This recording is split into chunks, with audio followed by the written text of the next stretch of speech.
Thank you. So, welcome to our presentation. We are discussing this new project of general purpose spacecraft simulator is something that our society is working on since a few years in spare time, of course.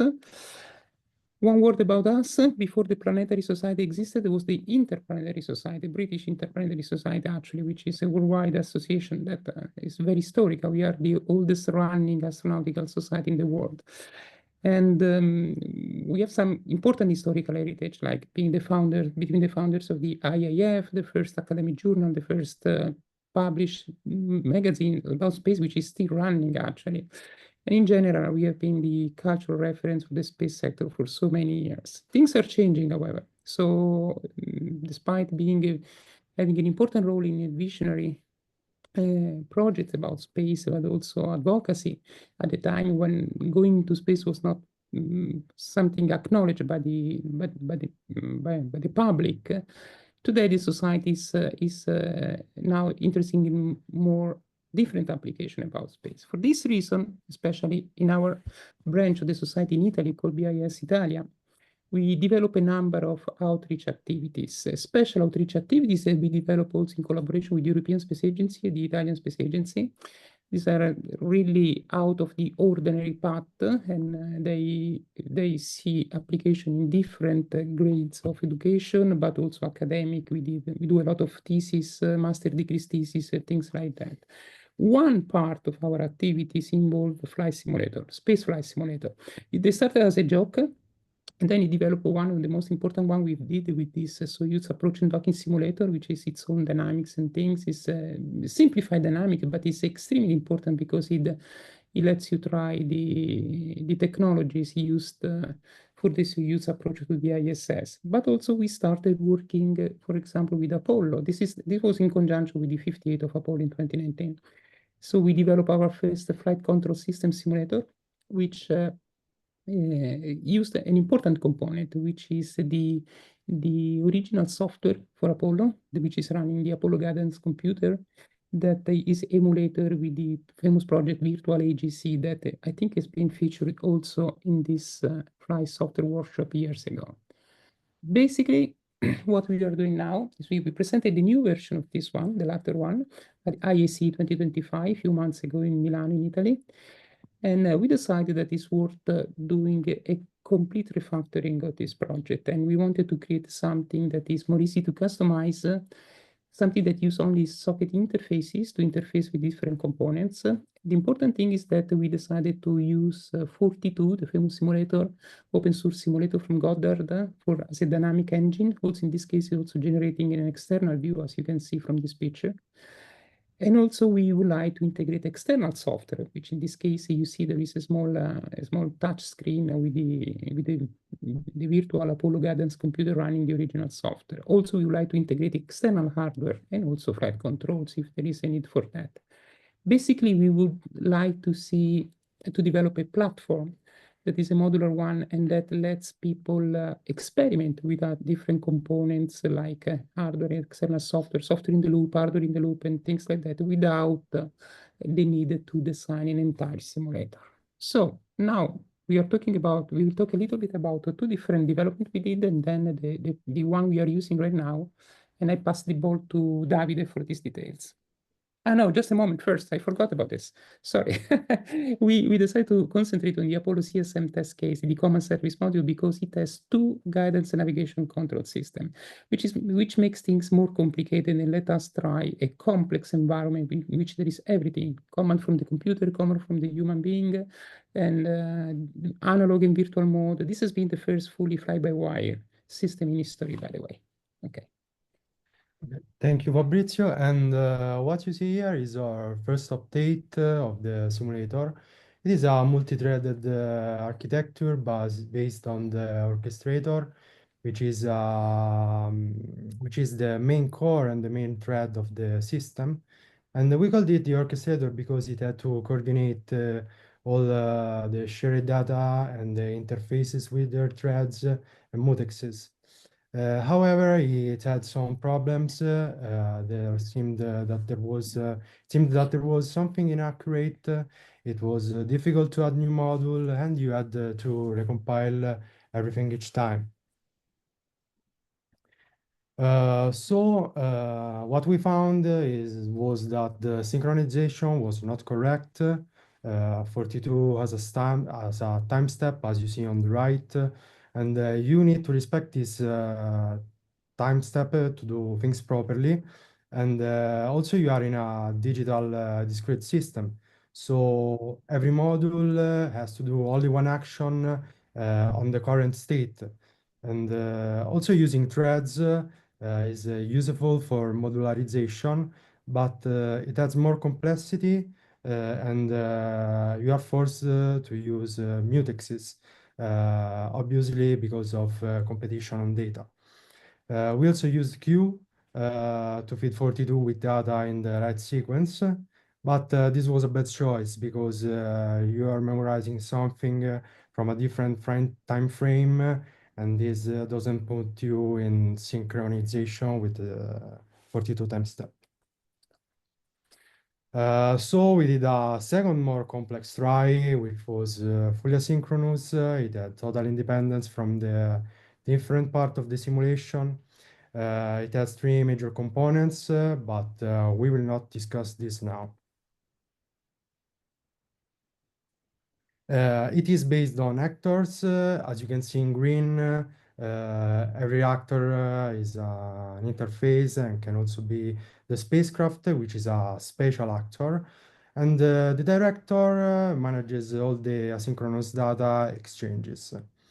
However, this is still a work in progress and requires some special attention to the synchronization issues. So at a certain point, we thought that maybe we were postponing optimization over simplicity. So we thought about a new version, maybe less optimized, but much more simple, with no threads, no mutexes, and a simpler alternative for communication.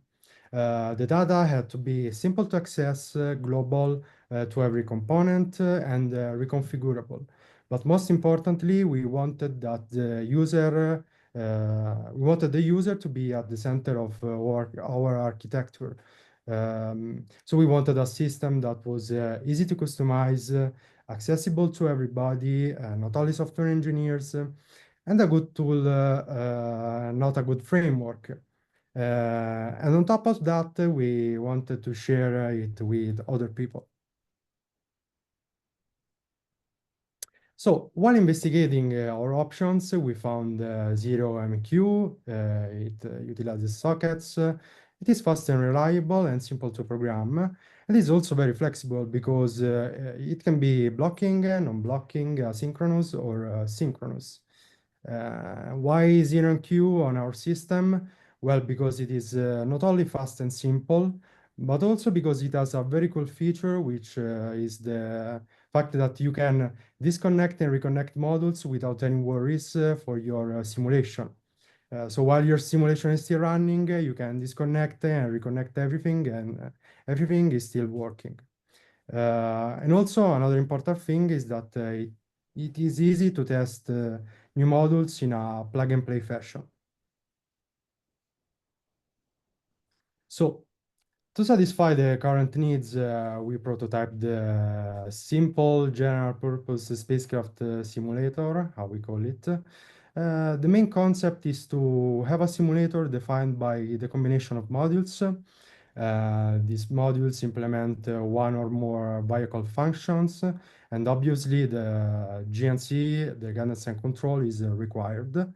And the interaction between modules and 42 dynamics define the behavior of the simulator.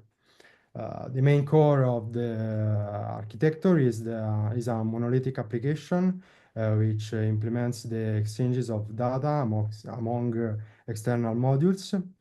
And 42 is seen as a part of the main core, but is a separate process with a socket interface. So the most important part of this architecture is the main loop, which schedules the main tasks of the architecture. The simulator data data has to be in a centralized location, and all accesses are sequential. So because all accesses are sequential, you don't need threads, you don't need mutexes, and because of that, there is no data contention. The data, thanks to this, can be global and reconfigurable. As I said to you before, the exchanges is based on ZeroMQ. What you see there is a typical scheduling example. This shows what happens in the simulator within a 42 time slot. In red, you see the data exchange with 42. It defines the starts of the time slot like a synchronous signal. You can see it as a synchronous signal, which starts the interaction of the green modules, which are our modules. And of course, the most important one is the guidance and control module, which has to perform its functions and prepares a new state of actuators to be sent to 42. What you see here now is our test case. It is the Apollo CSM with AGC. We have a GNC, which is a GNC component. This is quite a complex situation, but managed without issues because we put the AGC in connection with the GNC module. So it uses a standard TCP socket in connection with the GNC module. And so, as you can see, it doesn't break the standard because the AGC becomes a module of the GNC. So, again to Fabrizio. Yeah, basically what we we trying to realize is a simulator that in which you don't have to build anything relating to the behavior of the simulator itself. So the only thing you have to do is design your additional modules. So for example, the guidance navigation control, which is critical because you have to define the way to alter the dynamics. Otherwise, of course, 42 manages standard dynamic and you have to alter it using simulating the actuator's actions. The other thing is that we want to also standardize the data, and to help people approach this world of simulation, we also define the standard architecture for the data. We'll show it later. But also the way the things are exchanged. The exchanges of data are going to be standardized, so we will have standard messages. The data can change according to the modules, but you are able to configure them according to what is your application. Basically, you don't design the simulator from scratch. What you do is you design the various modules that are going to be part of your simulation. So for example, you want to do a complex simulation of onboard systems, you can do that. You be your own module, then you exchange data with the others. Or you want to add, maybe as we did, if a cockpit panel with switches and things and other indicators, you can do that. You can drive external views using other software platform, for example. We have one built with Godot, for example. Yeah, everything is possible this way, but you don't have to alter the main component of the simulator. And 42 runs as a separate component, but its interface is strictly with the main component. So basically, with this modular approach, we think it's easier for a lot of people to approach this sector of spaceflight simulation for different applications, even technical applications. This is not only for education, of course. There are possible academic applications with this. For the data itself, we define categories of data, like we have base data, like dynamics and state vectors of everything else for the spacecraft, but then we have an entire section of data called GNC, another about cockpit if you have a crew spacecraft, or we have a section called TCTM if you have an uncrewed spacecraft, so you can simulate also satellite and you can send it telecom and telemetries, which are handled with a module which is totally separate. You can do it as much as you want. And then you can simulate systems or also extra things, and that is a generic collection of things. And this is just a proposal. In the end, you can also generate your own architecture of data, but I think that if you are able to convince people to use a standardized, a hierarchical approach like this one, it's more possible also to share code between other applications, standardize certain functions, for example, and things like that. So basically, It's going to be a very modular approach also data-wise. And to demonstrate that it works, we prepared a demo, and I'm trying to run it. I will probably skip a few points, but basically what you are now to see, now we're setting up, this is the running prototype we have right now. So the simulator has different parts. You have a control panel, you saw that. You see that on the top right, there is the AGC emulation running. Down, there is an external module, which is an attitude indicator. And in the main screen, you see the view generated by 42. Of course, in this case, you are using 42, which is more convenient also for debugging. In this case, we are just we are working with the so-called SGS, which is the analog digital autopilot. We are simulating, no, sorry, the analog autopilot of the common service module. You see that we are moving. We are using a joystick just to do these movements. It's a very manual in this case. Now we will roll left. And you see on the computer screen that there are three values. These are the three angles that are used. So you see in the attitude indicator, basically we are seeing something like a roll of 180 degrees, 75 degrees of pitch, and 358 degrees of yaw. And now it becomes more interesting because right now there is this the GNC software. The GNC module is generating just is behaving like the SGS, the analog system, but now we can switch to the computer, like they did in the real spacecraft. So now the common module computer is enabled in attitude old mode. As you see now, you cannot appreciate the difference because you didn't see that it was moving before, but now it's holding the attitude. And this is pretty cool because with a minimum firing of the jets, it keeps the attitude in the programmed deadband. The digital autopilot can be programmed for rates and deadbands. This is already set with the certain values right now. But what we are now demonstrating is this. Now we are asking the computer to perform what is called an auto maneuver. So using the program V49, as it was called in Apollo, we are setting up three different attitude angles. You see, we set 048 degrees for roll. We're setting 070 for pitch and some decimal. And of course, we know where we want to go. That's why we stop putting values just random. And also, we set about 24 degrees for yaw. After you set the value, the computer, you confirm the values to the computer is asking you, hey, I'm ready to do the maneuver. Please put me in auto mode. And this is what you do. And when we go to the panel, we set the auto mode. This gives a discrete signal to the computer, actually. So there is a lot of data involving exchanging between the panel, the central simulator, the AGC, which is part of the GNC part. Then there it is. We approve this maneuver, and that you see the Apollo computer guiding the simulator by itself, performing a three-axis maneuver with an optical trajectory control as it used to do. And now this is going to take a little bit of time, so I'm going to to jump a little bit ahead, just a little bit. You see that the angles here, you see the angles of the platforms are changing, like the attitude indicator. And here it is, and we are completing the maneuver, and there is also something interesting that you can see outside of the window.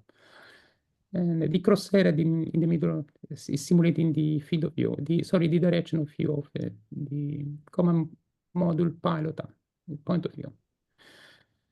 So you can see that also 42 is nice because you can also have another vehicle running with the same simulation. Now it's in static attitude and things. One other thing, okay, we complete the maneuver, we approve that it's fine. And just to demonstrate that we can go back in old mode, in attitude old mode. And when we are in attitude old mode, if you input a command with a joystick, you are going to get a fixed rate. And you can see that now we are rolling left, yes. And you see that the roll rate is fixed, is over here at 2 degrees per second. And this is absolutely controlled by the digital autopilot. We are not doing anything. This is a fixed rate that is imposed for the time that the joystick is deflecting in the direction we want. And this is, you see, the Apollo guidance computer running, basically, 42 and the entire system. This is it's an important thing about because this, historically speaking. And to conclude, This is a general purpose spacecraft simulator is going to become a BIS technical project. Our society has a history of technical projects, so probably this is going to be probably the very first one that is this very old society is doing in the field of software for space. And we will work when it becomes an official technical project, it will be possible to accept external collaboration. So please feel free to to contact us if you're interested. We will work now on the standard interfaces on how to automatically generate the data pool from declaration and also other customization details. It's important thing that also that this project will be featured starting from June in a 1-year-long project involving different schools in Italy, part of a large funding that we received together with a friend, an association with which we collaborate. And we also have a temporary link. It's very basic, doesn't say much, but if you're interested, this is the place where we will put everything, more information when it will be available. And we are done.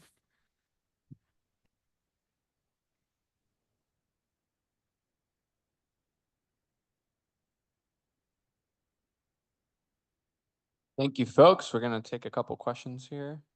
Any questions in the room? I gotta ask, is 42 the answer? Yeah, I was expecting that. It's not my, I didn't invent that name. All right, I'll take one from online here. Brian Kempa asks, oh, well, I guess it's not a question, but I have a soft spot for ZeroMQ. Great to see it used for such a cool project. Just a comment. Thanks. Thank This is comforting. Any questions? Got one over here.